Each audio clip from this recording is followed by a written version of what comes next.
మొదటి కీర్తన మొదటి వచనం నుంచి 3 వచనాలు మనం ఒకసారి చదువుదామండి.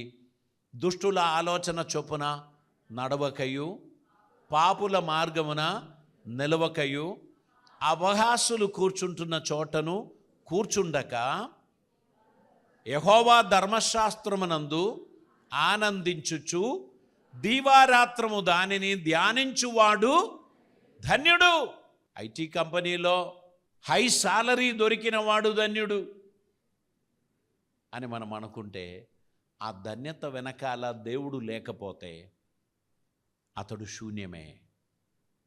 డబ్బు వచ్చిన తర్వాత మనిషికి అనేక రకాలైన ఆలోచనలు వస్తాయి, అనేక రకాలైన ఫ్రెండ్స్ వస్తారు. డబ్బు ఎంతో ఉన్నది అని అనుకుంటున్నప్పుడే దానికి సరిపోయిన సమస్యలు కూడా వచ్చేస్తుంది. ఆ సమస్యలు తన జీవితాన్ని కుప్పకూలుస్తుంది. చాలా అందమైన సినిమా యాక్టర్స్, చాలా ఆరోగ్యము కలిగిన బాడీ బిల్డర్స్, వారందరూ కోట్లాది డబ్బుతో వ్యాపారం చేసేటువంటి బిజినెస్ ఐకాన్స్ సడన్గా కుప్పగూలి ఎవరికీ చెప్పకుండా ఆత్మహత్యకు గురి అయినప్పుడు మనం ఏమనుకుంటాం? వానికి అసలు ఏం పిచ్చి పట్టింది? చక్కగా బ్రతకడానికి డబ్బున్నది, ఆరోగ్యం ఉన్నది, అందం ఉన్నది, ఫాలోవర్స్ ఉన్నారు. ఈ గొప్ప వ్యక్తికి ఇది ఏంటిది అని అంటే, ఆ గొప్ప వ్యక్తి ఏమంటాడు తెలుసా? I'm a failure, I'm lonely, I don't have any one. అప్పుడు ఈ ఫాలోవర్స్ అందరూ చెప్తారు, మేమందరం లక్షలాది మంది మీ వెనకాల ఉన్నాము అనేది నువ్వు మర్చిపోయావా? మా గురించి నువ్వు ఆలోచన చేయలేదా? ఆ వ్యక్తికి ఈ లక్షలాది మంది ఇచ్చే ప్రోత్సాహనం వన్ సైడ్ ఆఫ్ ద కాయినే. ద నెక్స్ట్ సైడ్ తన అంతరాత్మ, తన మనస్సాక్షి, తనకు నెమ్మది లేదు, సమాధానం లేదు, తను లోన్లీగా అయిపోయాడు. జీవించడం వ్యర్థమని అనుకున్నాడు. ఎవరికీ చెప్పకుండా జీవితాన్ని ముగిస్తూ ఉంటే మనుషులందరూ కన్నీళ్ళు మున్నీలై వారు విలపిస్తూ ఉంటారు. వారి జీవితం యొక్క విలువ వారికి తెలియలేదే అని అనుకుంటారు. వారేమంటారు? మీరందరున్నా నాకెవరూ లేనట్టే.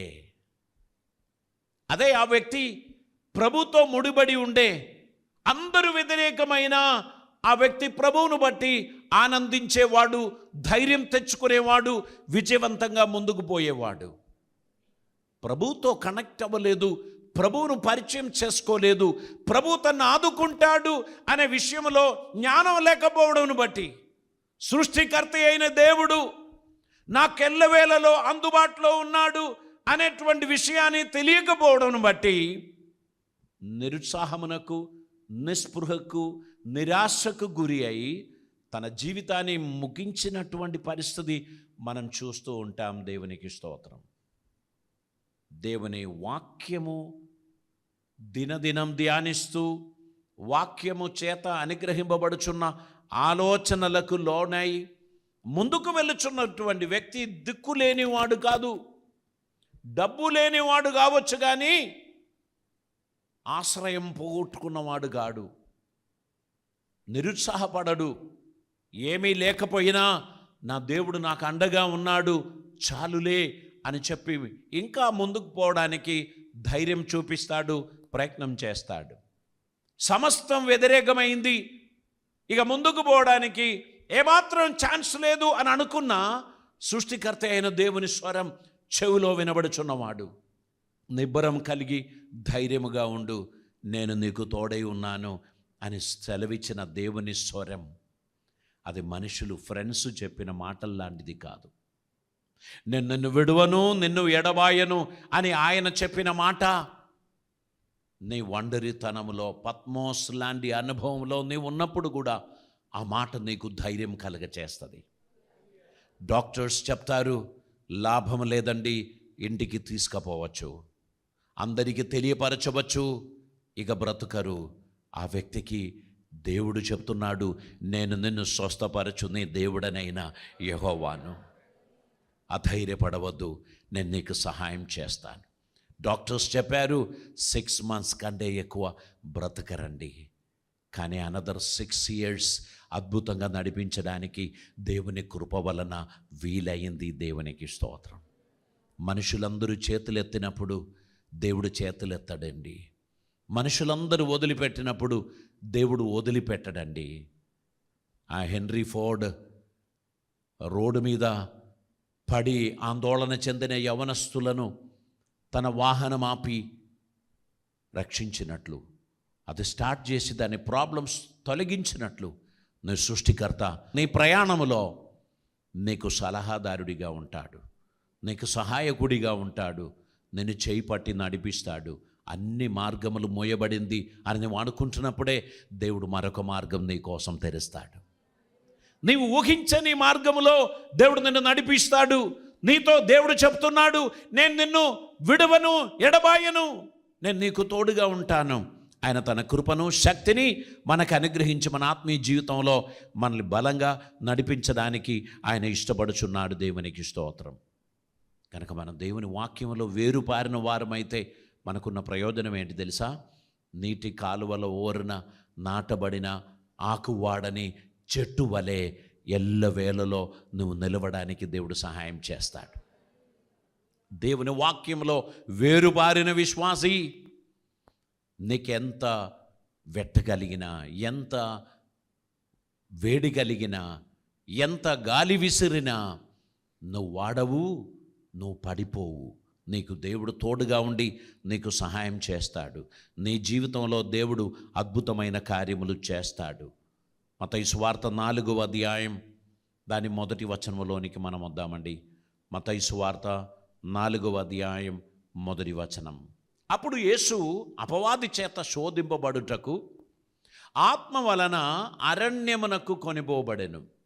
40 దినములు 40 రాత్రులు ఉపవాసం ఉండిన పిమ్మట ఆయన ఆకలిగొనగా ఆ శోధకుడు ఆయన యొద్దకు వచ్చి, నీవు దేవుని కుమారుడవైతే ఈ రాళ్ళు రొట్టెలగునట్లుగా ఆజ్ఞాపించుమనెను. అనేక సార్లు శోధనలు మన జీవితంలో కూడా వస్తుంది. నువ్వు నిజమైన క్రైస్తవుడవైతే ఇలా చేయండి అని అంటారు మనకు. నేను నిజమైన క్రైస్తవుడు గానా? మనకు వెంటనే ఒక డౌట్ అనిపిస్తుంది. అవును, నేను నిజమైన క్రైస్తవునే, అయితే ఇలా చెయ్యి. నిజమైన క్రైస్తవులు వాళ్ళు చెప్పినట్టు చేయమని దేవుడు చెప్పలేదు. Let me think about it. అక్కడి నుంచి తప్పించుకోవాలి.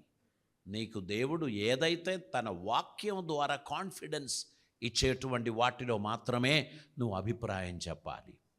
తర్కములు వాదములు పెట్టుకొని మనమేదో తెలివి కలిగిన వారమని లోకానికి చూపించడానికి ఉన్న ప్రయత్నం మనం చేస్తే వారు మనల్ని వంగర తింగర మలుపులోకి తిప్పుతారు, మనం కన్ఫ్యూజ్ అయిపోతాం. అందుకే పౌలు గారు చెప్పారు, తర్కములు వాదములు మనకు అవసరం లేదు.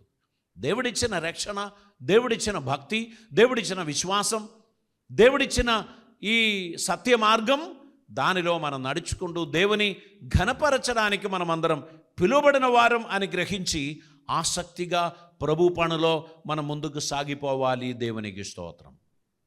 ఇక్కడ శోధకుడు అనేక రకాలైన శోధనలు తీసుకొచ్చాడు. ప్రభుతో చెప్పాడు, నీ చేతిలో ఉన్న రాళ్ళు రొట్టెగా మార్చుకో.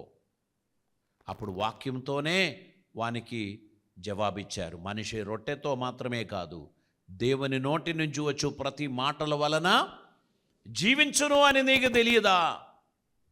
తర్వాత ఆయనను దేవాలయ శిఖరంలోనికి తీసుకొని పోయి, నువ్వు కిందికి దూకు, దూతలు తమ చేతిలో నిన్ను ఆదుకుందరని కీర్తనలో చదివారు కదా, అది ఇక్కడ జరుగుతుందన్నారు. సాతానుగాడు చెప్పిన సలహాకు ప్రభు తల వంచి ఉంటే వాని కంట్రోల్లోకి వెళ్ళేవాడు. వాని కంట్రోల్ నుంచి ప్రభు తన్ను తాను తప్పించుకున్నాడు, వాన్ని గద్దించాడు, వాడు పారిపోయాడు. మన జీవితంలో అపవాదికి చోటునివ్వద్దు, వానిని ఎదిరించండి అని అంటున్నారు. సాతానుగాన్ని ఎదిరించినప్పుడు వాని తంత్రములో పడకుండా ముందుకు నడవడానికి తగిన కృప దేవుడు మనకు అనుగ్రహిస్తారు. మన జీవితంలో ఆశీర్వాదాన్ని ఆయన కలుగజేస్తాడు. దేవునికి స్తోత్రం. ఇంకా మనం 2వ తిమోతి పత్రికలోనికి మనం వెళ్ళినట్టయితే దాని 3వ అధ్యాయం 15వ వచనాన్ని మనం చదువుదామండి. విశ్వాసము ద్వారా రక్షణార్థమైన జ్ఞానము మీకు కలిగించుటకు శక్తిగల పరిశుద్ధ లేఖనములను బాల్యము నుండి నీవు ఎరుగుదువు గనుక నీవు నేర్చుకొని రూఢి అని తెలుసుకొనినవి ఎవరి వలన నేర్చుకుంటివో ఆ సంగతిని తెలుసుకొని వాటి యందు నిలకడగా ఉండుము. దేవునికి స్తోత్రం. తిమోతికి పౌలు గారు తెలియపరుచున్నారు, మీరు బాల్యము నుండి నేర్చుకున్న దేవుని వాక్యం. అవునండి, మనకు అనుకూల సమయం ఉన్నప్పటి నుంచి దేవుని వాక్యాన్ని నేర్చుకోవాలి, మన పిల్లలకు నేర్పించాలి. ఒకరోజు సండే స్కూల్కి పోకపోతే ఏమైనా కొమ్మ మునుగుతుందా అని అనుకుంటాం పేరెంట్స్గా మనం. నువ్వు పోవద్దు బిడ్డ, నేను మాట్లాడుకుంటా. బిడ్డకి ఇది ఒక్క వీర భారమే కాదు, ప్రతి వారము అలా తప్పించుకొని పోతే బాగుంటుందని అనిపిస్తుంది. ఈరోజు స్కూల్ లేదు అని చెప్తే పిల్లలకు ఉన్న ఆనందం మీకు తెలుసా? అబ్బా, ఈరోజు స్కూలు లేదు. స్కూలు లేకపోతే వాళ్ళు ఇంకా హోంవర్క్ చేసుకుంటారా? స్కూల్ లేకపోతే వాళ్ళు ఇంకా పాఠాలు నేర్చుకుంటారా? ఏం చేసుకుంటారు? వెంటనే ఫోన్ అందుకుంటారు. మమ్మీ ఫోన్ తీసుకుంటారు. డాడీ ఫోన్ దొరకదు కనుక మమ్మీ ఫోన్ తీసుకుంటారు. అందులో కొన్ని గేమ్స్ వారు ఇన్స్టాల్ చేస్తారు, వారు ఆడుకుంటూ ఉంటారు.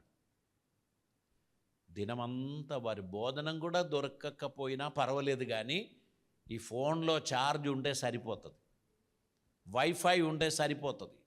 ఆటలు వారు అలాగనే కొనసాగించుకుంటారు. అది చిన్ననాటిలో. ఇంకా కొంచెం పెరిగారు, పెద్దవాళ్ళు అయ్యారు, యవనస్తులు అయ్యారు, ఈ గేమ్స్ ఆటలు ఇవన్నీ కుదరదు. వారికి నేర్చుకోవడానికి తగినటువంటి కొన్ని కార్యకలాపాలు వారు చేసుకుంటూ ఉంటారు. జీవితం అనేది మనం క్రమశిక్షణలో నడిపించడానికి దేవుడు మనకిచ్చినదే.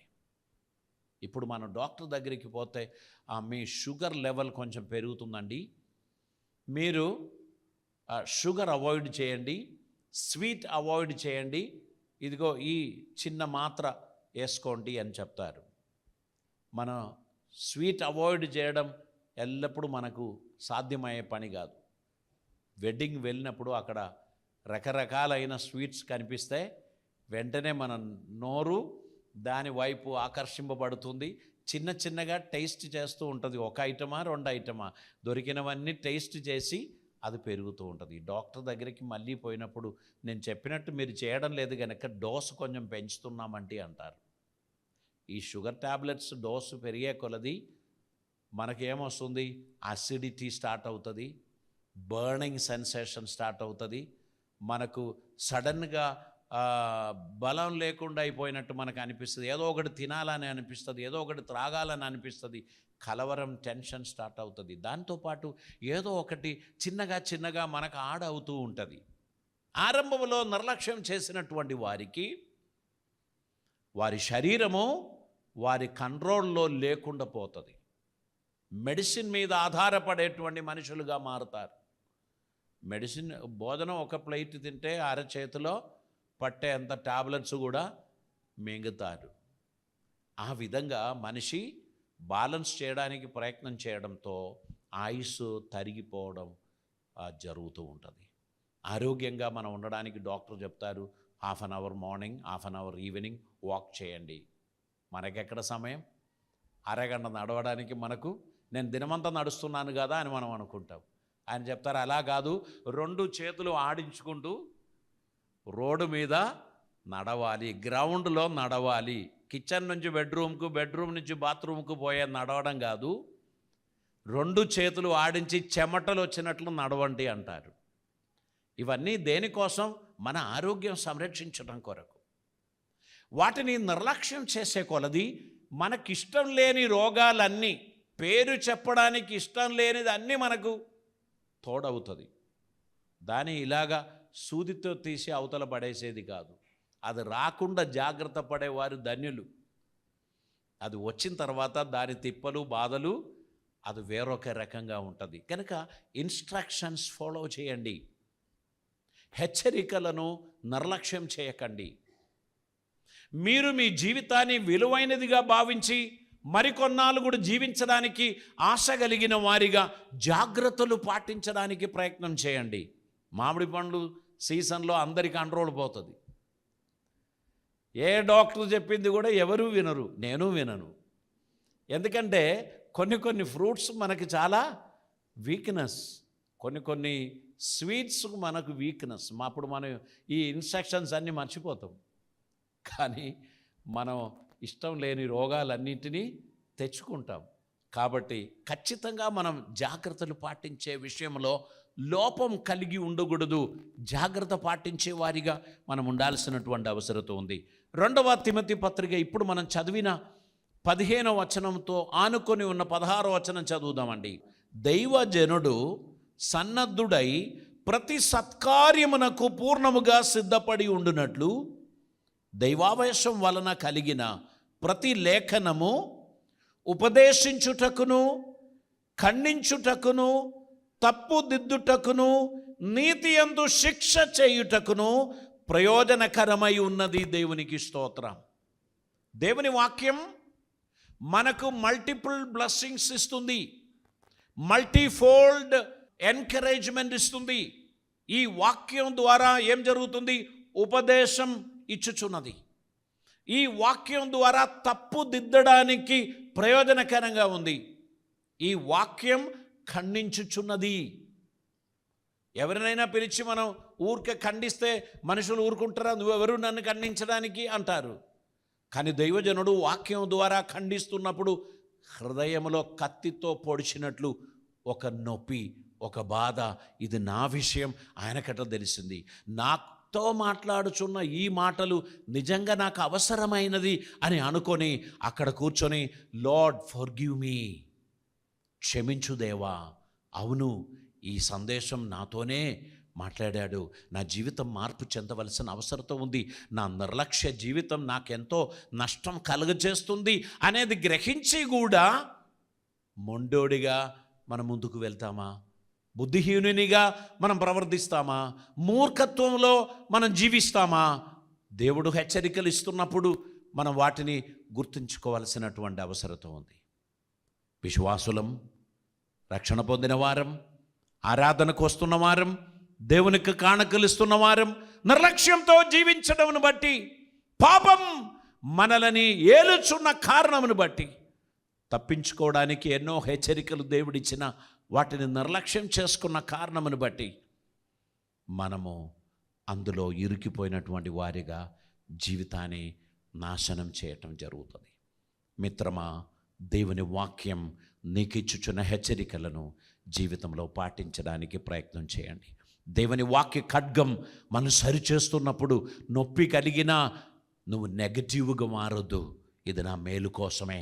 డాక్టర్ దగ్గర భరించలేని నొప్పితో వెళ్ళినప్పుడు నిర్దాక్ష్యం మనల్ని సర్జరీ చేశాడు. డాక్టర్ గారు పూర్తిగా మత్తు ఇవ్వకుండా ఆ పని చేయడంను బట్టి నొప్పి భరించలేకపోయాం. వీడో మూర్ఖుడు అని మనం అనుకున్నాం. ఆయన ఏమనుకుంటున్నాడంటే, ఎక్కువ అనస్థీషియా ఇస్తే మళ్ళీ నువ్వు తిరిగి స్పృహలోకి రాదేమో అని అనుకొని తక్కువ అనస్థీషియా ఇచ్చి నీ మేలు కొరకు, అమ్మా కొంచెం నొప్పి ఉంటుంది, కొద్దిగా భరించండి, ఇది మంచిది అని చెప్పి ఆయన చేస్తూ ఉంటే, మంచిదా? సుత్తతో కొడుతున్నావు. టప్పు టప్పు అని సౌండ్ వచ్చినప్పుడు ఇరిగిన ఎముకలకు ఈ దెబ్బలు పడుతూ ఉంటే మనసాక్షి లేని మూర్ఖుడు అని అనుకుంటే, ఆయన ఇవన్నీ పట్టించుకోవడం లేదు, తన పని ముగించాడు. రూముకి వచ్చారు. 2 రోజుల తర్వాత డాక్టర్ని కలిసినప్పుడు నవ్వుతూ థ్యాంక్స్ అండి అని చెప్పారు. సర్జరీ జరిగినప్పుడు పండ్లు కొరుకుగారు, కోపపడ్డారు. బూతులేమైనా నోట్లో ఉంటే అవి కూడా పలికి ఉండొచ్చు. అన్ని కోపతాపాలు బయట చూపించే ప్రయత్నం చేశారు. కానీ ఇప్పుడు సంవత్సరాలు దాటింది, ఆరోగ్యంగా చక్కగా నడుస్తున్నారు. సాలరీ వచ్చినప్పుడు 10వ భాగం డాక్టర్కు పంపించారా?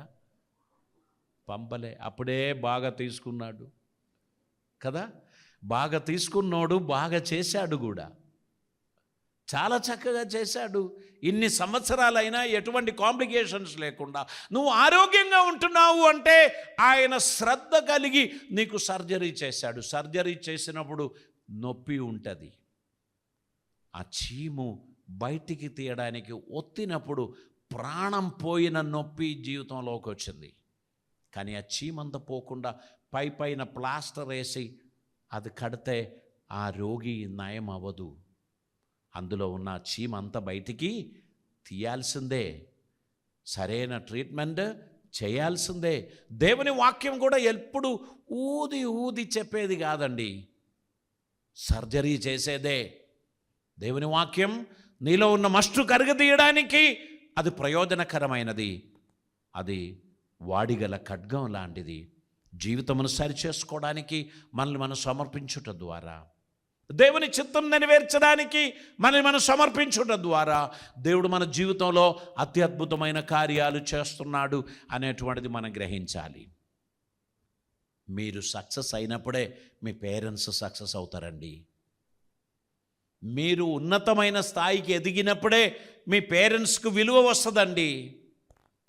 మీరు ఫెయిలియర్, మిమ్మల్ని చూచినప్పుడల్లా మీ పేరెంట్స్ తెలియకుండా లోపల దుఃఖము, నిరాశ వారికి కలుగుతూ ఉంటుంది. మీరు సక్సెస్ఫుల్గా ముందుకు వెళుచున్నప్పుడు మీ పేరెంట్స్కు తెలియని ఒక ఆనందం, ఉత్సాహం వారి జీవితంలో కలుగుతుంది. మీరు ఆత్మీయ జీవితంలో సక్సెస్ అయినప్పుడు మీ స్పిరిచువల్ పేరెంట్స్ దేవునికి స్తోత్రం చెల్లిస్తారు.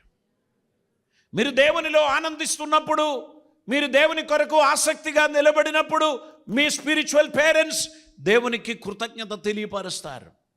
మీ కొరకు చేసిన ప్రయాసం వ్యర్థం కాలేదని వారు దేవుని యందు సంతోషిస్తారు. ప్రియులారా, మీకు దేవుడిచ్చినటువంటి ఆపర్చునిటీ దేవుని వాక్యమును టవర్తో కనెక్ట్ అవ్వాలి. వాక్యమే జీవితాన్ని సరిచేస్తుంది, మీ మస్టు కరగతీస్తుంది, హెచ్చరికలు ఇస్తుంది. అది ఉపదేశించుటకును, ఖండించుటకును, తప్పుదిద్దుటకును, నీతి మార్గములో మిమ్మల్ని నడిపించడానికి ప్రయోజనకరమై ఉన్నది. దేవునికి స్తోత్రం. నీతి యందు శిక్ష చేయుటకును ప్రయోజనకరమై ఉన్నది అని తెలియపరుస్తున్నారు. కనుక యు ఆర్ ఫ్రూట్ఫుల్ టుడే. అనేక సంవత్సరాలు ఫలం లేదు అని అనుకుంటే, కొట్టి పారేస్తే ఫలం వచ్చేది కాదు. ఆ తోటమాలి నీ ఎడల ఇంకా నిరీక్షణ కలిగి సేవ చేసి, నీళ్లు పోసి, పనికి మాలిన తీగలు కత్తిరించి నడిపించినందుకు ఈరోజు మరి ఎక్కువగా ఫలించే స్థాయికి నీవు వచ్చావు. నువ్వు దేవుని సన్నిధిలో సంతోషించాల్సినటువంటి అవసరత ఉంది. నీ గురించి కలలు కన్న దేవుడు, నీకు తోటమాలిగా పెట్టిన సేవకులు నీలో ఉన్న మస్టు కరగదీయడానికి ప్రయత్నం చేస్తూ ఉంటారు. మీరు మరి ఎక్కువగా ఫలించడానికి పనికిరాని తీగలను కత్తిరిస్తూ ఉంటారు. ఈ ప్రూనింగ్ ఎవరికి ఇష్టమైనటువంటిది కాదండి. భలే బేష్, మంచిది అని చెప్తే అందరికీ సంతోషం. నువ్వు చేసిన ఈ క్రియ సరిగా లేదు అని చెప్తే ఎవరికీ ఇష్టం ఉండదు. ఈరోజు దేవుని వాక్యం వినుచున్న విశ్వాసి, నీతో పరిశుద్ధాత్ముడు మాట్లాడుచున్నాడు అని నువ్వు అనుకున్నట్లయితే, ఏదైనా హెచ్చరిక దేవుడు నీకు ఇచ్చాడు అని నువ్వు అనుకున్నట్లయితే, నీ మనసాక్షిని తెరిచి దేవునితో ఒక మాట చెప్పుతావా? నన్ను క్షమించు ప్రభువా, నీకు ఇష్టం లేని కార్యకలాపాల్లో నేను ఉండిపోయాను, నన్ను క్షమించు ప్రభువా, నీ పవిత్ర రక్తములో నన్ను శుద్ధి చేయి ప్రభువా, నీకిష్టుడిగా నన్ను మార్చు ప్రభువా, నీ సన్నిధిలో నేను పాపం చేసి తిని అని చెప్పగలుగుతారా? దేవుని వాక్యం మన తప్పుదిద్దుచున్నది, మనల్ని సరిచేస్తుంది. దేవునికి ఇష్టలుగా నడవడానికి తగినట్లు మనల్ని శుద్ధపరుస్తున్నారు. ఆయన కృపకు యోగ్యులుగా మనం ఉండడానికి తగినట్లు మనల్ని ఏర్పాటు చేస్తున్నారు. ప్రభు సన్నిధిలో మన జీవితాన్ని సమర్పిద్దాం. దేవునికి ఇష్టలుగా నడవడానికి మనల్ని మనం సమర్పిద్దాం. ఈ మాటల చేత దేవుడు మనల్ని ఆశీర్వదించును గాక. ఆయన వాక్యం ఒక రడార్ టవర్ లాంటిది. పైలట్కు ఉపదేశం ఇచ్చి తను నడవలసిన విశాలమైన ఆకాశమును కనులారా చూచుచున్న ఆ ఆఫీసర్స్ తనకి ఇన్స్ట్రక్షన్ ఇచ్చినట్లు దేవుని వాక్యం పరిశుద్ధాత్మ సహాయంతో మనం నడవలసిన త్రోవను మనకు చూపించుచున్నది. దేవునికి ఇష్టం లేని కార్యముల నుంచి మనం వెనుకకు పోయి ప్రభువును ఘనపరచుబిడలుగా మనం ఉండాలని దేవుడు మన గురించి కోరుచున్నారు. ఈ ఆత్మ ఖడ్గము మనం ధరించిన వారిగా ప్రతి శోధనలను జయించడానికి, ప్రతి ఇబ్బందులలో దాటిపోవడానికి ఆయన కృప పొందు నిమిత్తమై మన జీవితాన్ని ప్రభు సన్నిధిలో సమర్పిద్దాం. తల్లు వంచుదాం, ప్రార్థన చేద్దాం. పరిశుద్ధుడైన తండ్రి, కృపామయుడైన దేవా, నీకు వందనాలు. ఈరోజు మాతో మాట్లాడిన నీ మాటలను బట్టి స్తోత్రం. ఎయిర్ కంట్రోల్ టవర్ లాగా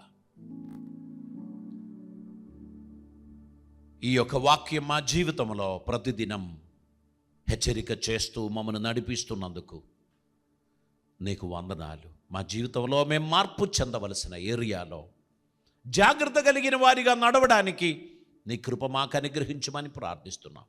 నీ బిడ్డలందరినీ దీవించమని, అద్భుత కార్యములు జరిగించమని, మీ సన్నిధిని ప్రసాదించమని, ప్రతి ఒక్కరికి క్షేమాభివృద్ధి కలుగ చేయమని యేసయ్య పవిత్ర నామమున అడిగి ప్రార్థిస్తూ ఉంటున్నాం పరమ తండ్రి.